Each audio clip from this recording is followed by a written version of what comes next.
हरे कृष्ण। अध्याय 4 श्लोक संख्या 8।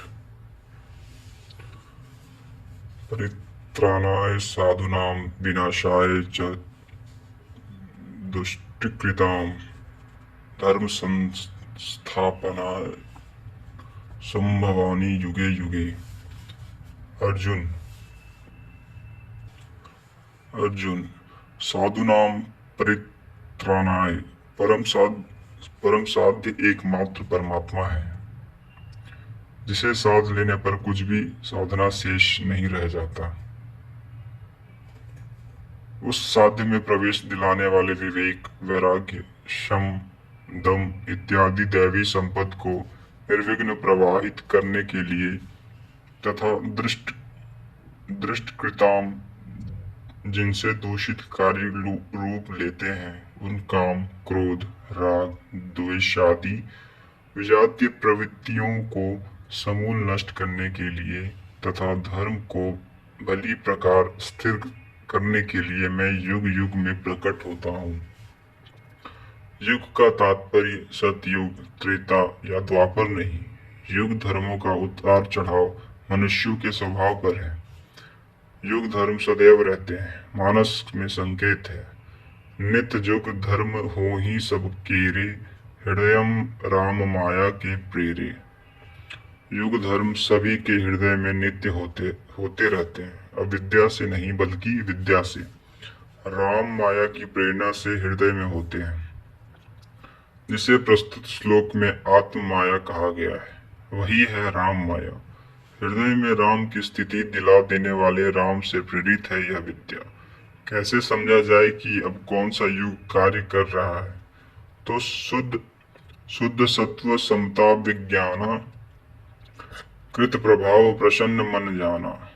जब हृदय में शुद्ध सत्व गुण की ही कार्यस्थ हो, राजस तथा तामस दोनों गुण शांत हो जाए, विषमताएं समाप्त हो गई हो, जिसका किसी से द्वेष न हो, विज्ञान हो अर्थात इष्ट से निर्देशन लेने और उस पर टिकने की क्षमता हो, मन में प्रसन्नता का पूर्ण संचार हो, जब ऐसी योग्यता आ जाए तो सतयुग में प्रवेश मिल जाता है।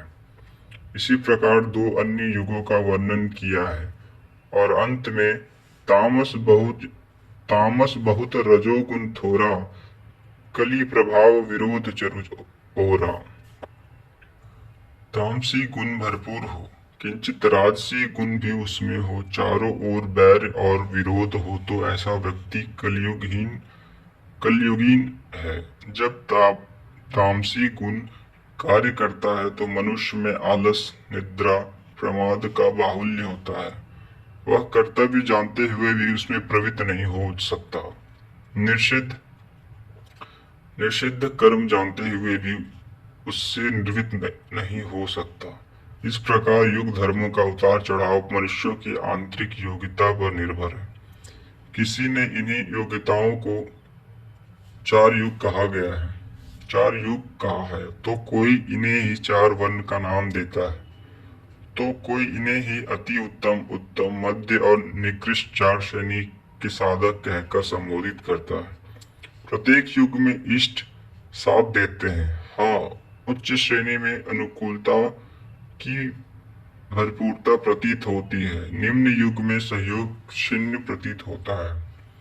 संक्षेप में श्री कृष्ण कहते हैं, साध्य वस्तु दिलाने वाले विवेक, वैराग्य इत्यादि को निर्विघ्न प्रभावित करने के लिए तथा दूषण के कारक काम, क्रोध, राग, द्वेष इत्यादि का पूर्ण निवास करने के लिए, परम धर्म परमात्मा में स्थिर रखने के लिए मैं युग युग में अर्थात हर परिस्थिति, हर श्रेणी में प्रकट होता हूँ, बशर्ते की ग्लानि हो। जब तक इष्ट समर्थन न दे तब तक आप समझ ही नहीं सकेंगे कि विकारों का विनाश हुआ अथवा अभी कितना शेष है। प्रवेश से पराकाष्ठा प्रयत्न इष्ट हर श्रेणी में हर योग्यता के साथ रहते हैं। उनका प्राकट्य अनुरागी के हृदय में होता है। भगवान प्रकट होते हैं तब तो सभी दर्शन करते होंगे। श्री कृष्ण कहते हैं नहीं।